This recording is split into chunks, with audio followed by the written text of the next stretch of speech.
Welcome back. Let's talk about some useful tricks with lists that you'll see a lot in Python code. Well, one we have already seen. It's this idea of length. You're going to be using this a lot. That is to figure out the length of a list, which in our case is now 7. Another really useful trick is to reverse a list. Now, I've already showed you how to reverse a list, but sometimes you can do that with list slicing. Again, something that we've seen in string slicing. So I can actually do basket and then semicolon, semicolon, -1. If I click run here, is that what you expected? Let's go through this line by line. I've sorted the basket so that it's from A all the way to Z. And then I've reversed this so it's in Z all the way to A. And then I've reversed the basket again so that instead of being in reverse, it's now in order. A, B, C, D, E, X.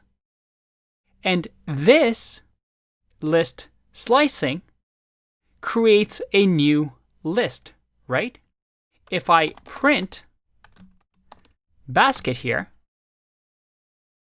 you'll see that the basket is the reversed version, the last action that we've taken on it, versus list slicing that creates a new version.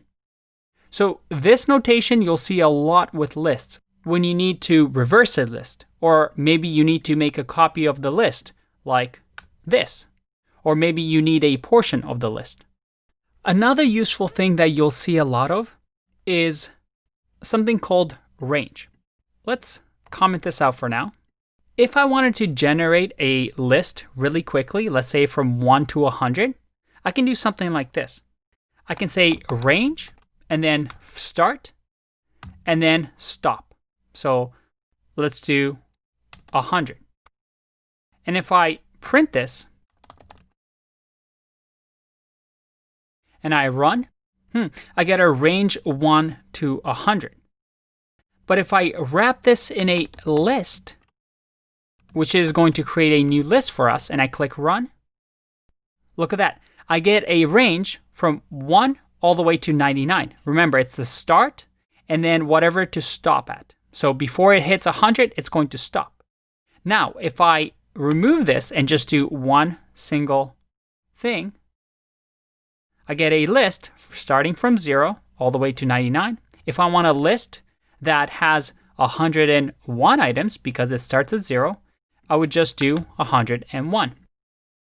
And range is something we'll talk about a lot more, especially when we talk about loops in programming. But this is a great way of you to generate a list really, really quickly, especially a numbered list. Finally, the last common thing that you'll see a lot is this idea of dot join. What is dot join? Join is actually something that works on strings. It's a string method. But it's often used this way. We have an empty string, and this empty string, let's say sentence. And then we can do sentence dot join. And join takes what we call an iterable, which is a list for now. And in here, we can have a sentence like, hi, my name is Jojo. And now if I print sentence and I click run here, I don't get anything. Let's figure out why. What if I type in an exclamation mark here and I click run? All right, it's printing out sentence, but it looks like dot join creates a new item for us. So let's just assign that to new sentence. Now, if I do new sentence and print that out, we see that I get, hi, my name is Jojo. So this is a little funky, right? We have these exclamation marks between our items. And join joins these little iterable items, these lists, by whatever is in front of it. So if we actually change this to an empty string, click Run, we now get this. If I add a space in between and click Run, we get, "Hi, my name is Jojo." And sometimes you'll notice this pattern a lot, especially if you want to join and create a new string out of a list of items.